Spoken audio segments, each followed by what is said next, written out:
In this course, you will hear directly from youth impacted by caregiver or community substance misuse. You'll deepen your understanding of how substance misuse affects families, improve your professional response, and apply youth-centered prevention practices. The National Alliance for Drug-Endangered Children defines drug-endangered children as children who are at risk of suffering physical or emotional harm as a result of legal and/or illegal drug use, possession, manufacturing, cultivation, or distribution. They may also be children whose caretakers' legal and/or illegal substance misuse interferes with the caretaker's ability to parent and provide a safe and nurturing environment. This training elevates youth voices by sharing insights gathered directly from drug-endangered children to deepen understanding, improve early identification, and strengthen prevention-focused responses. Because prevention starts with listening, and youth deserve to be heard.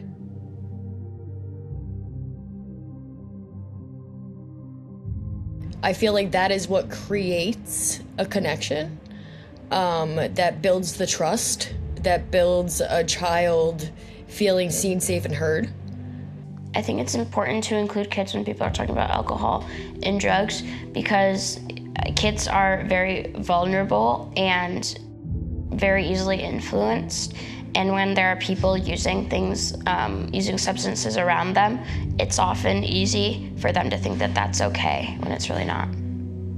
What stands out to me in both of these statements is that children are really paying attention. They see more than adults often realize, and they are deeply affected by what's happening around them. When a child is exposed to substance use in their home or their community, they're not just observing the behavior, but really trying to make sense of what's happening around them.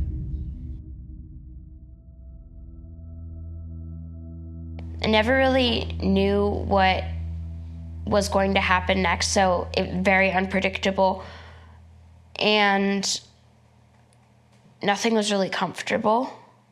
Nothing really felt safe and sturdy.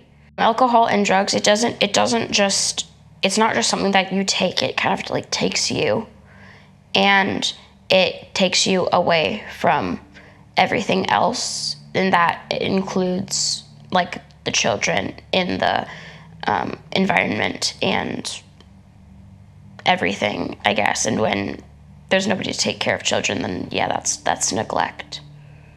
A lot of the people that she hung out with were very, once again, destructive people. And they not only influenced her, but they influenced us. And to a certain extent, I grew up believing that the way that things were was okay, and that's how it should be. What Nyla is describing is something we see often when children are exposed to neglect, instability, or substance use over a long period of time. It doesn't just affect their safety, but it can affect their sense of what's really normal. If chaos is all a child has known, they may come to believe that that's really how families function.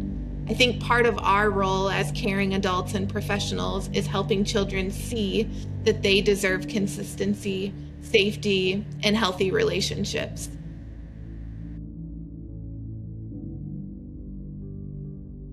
We got evicted a lot. We would sleep in the car.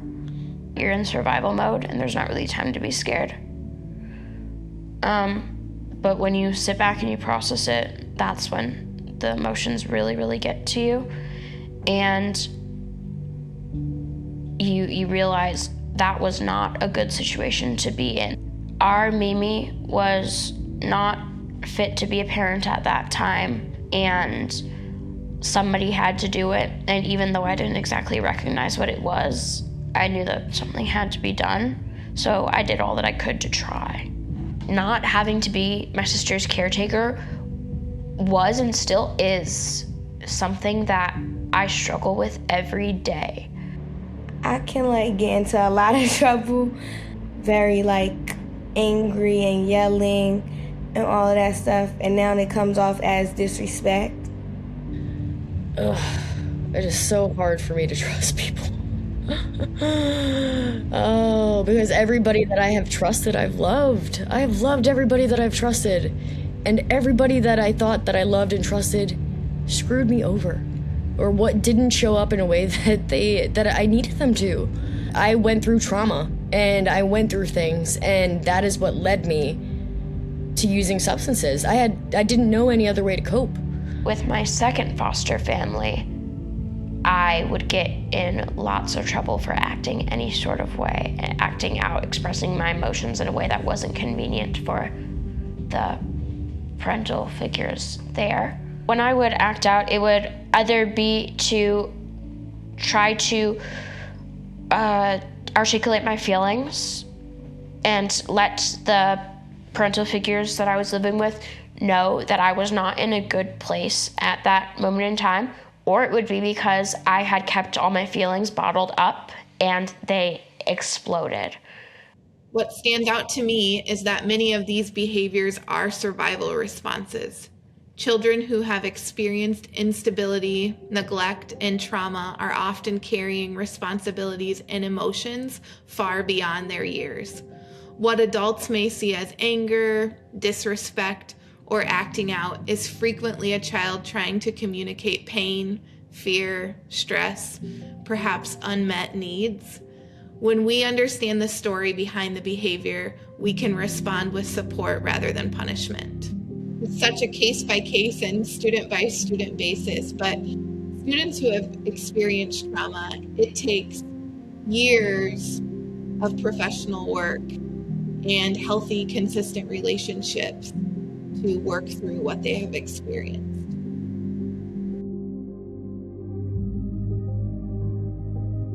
Body language does explain a lot, and fear really shows, and safety really shows.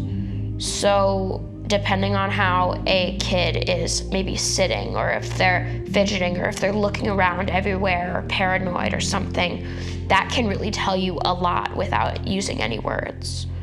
So I would say maybe a student who comes into school late, frequently, maybe is absent from class frequently, maybe a student who gets sick a lot. I know for me, I grew up with, like I said, anxiety, depression, so I had stomach issues. I had all the things that come with that. So a kid missing class would be a concern for me as an educator. A kid coming to class maybe sleeping a lot, angry, frustrated, short-tempered.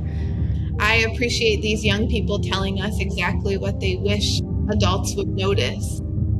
Children often communicate their struggles through behavior long before they have the words to explain what's happening. Changes in attendance, chronic tardiness, unusual fatigue, difficulty concentrating, physical complaints like headaches, stomach aches, increased irritability, or sudden changes in friendship can all be important signals that a child may be carrying stress, trauma, or challenges outside of school. You know, I think it's also important to pay attention to nonverbal communication. A child's body language can tell us a great deal about how safe, supported, and regulated they are. I would say to listen to them and not to try to cut them off when they're trying to speak, and let them feel like they're being heard. It really boosts your confidence, and it really can feed into what you think about yourself, and what you think about yourself is a huge part of who you end up being.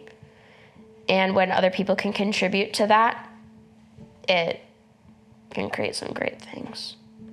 When you give the attention and the respect to somebody to sit there and to listen to what they have to say, it shows that you are respected and valued, and that you can trust that person with your information. Showing up in a way that isn't authoritative, getting on that common ground, I think is really important as well. Even if it's from just ask questions, and do it without judgment. Do it without needing to respond. Just do it to listen. I think what these young people are asking for isn't complicated, but it is powerful. They want adults to listen, ask thoughtful questions, and take time to understand their experiences.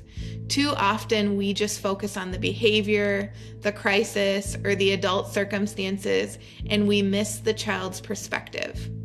When children feel heard, respected, and valued, trust grows, and that trust can be the foundation for support, intervention, and healing.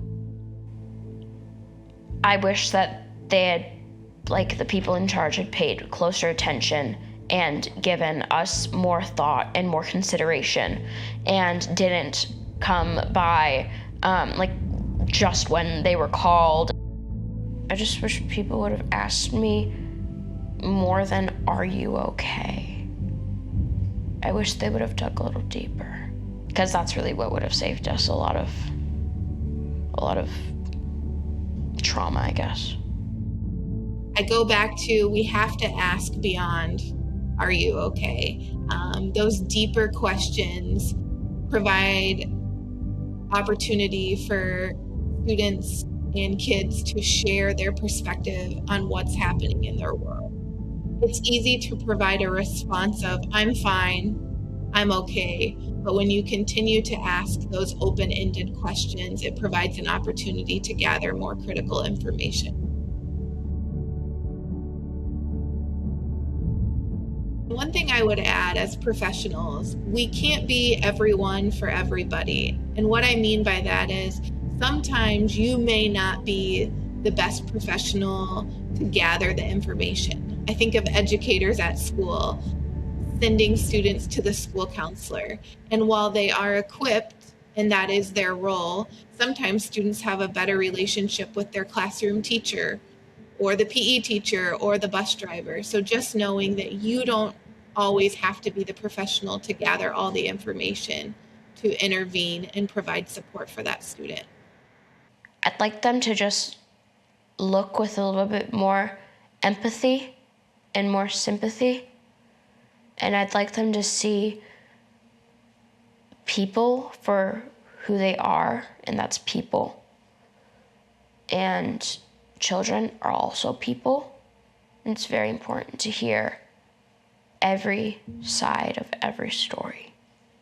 It was very awesome knowing when we were able to eat, and knowing that it was okay to have feelings, and knowing that we could play and have fun, and learning so much about the world that wasn't just based on survival. We got to be kids, and that's very important. Kids are the first hurt and the last ones helped. Don't forget about us. Start with us. Help us at the same time. Simultaneously is the best. It feels good to be loved, and it feels good to be cared for, and it feels good to know what's going to happen next.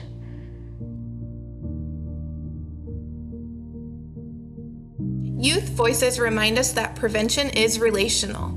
When we listen, respond without judgment, and remain present, even when outcomes are uncertain, we help interrupt cycles of harm and support healthier outcomes. For more information about how to educate, equip, empower, and celebrate youth, go to spiritworksfoundation.org. For more information about resources and trainings for professionals working with drug-endangered children, go to nationaldec.org. Thank you for your commitment to the health and well-being of our youth.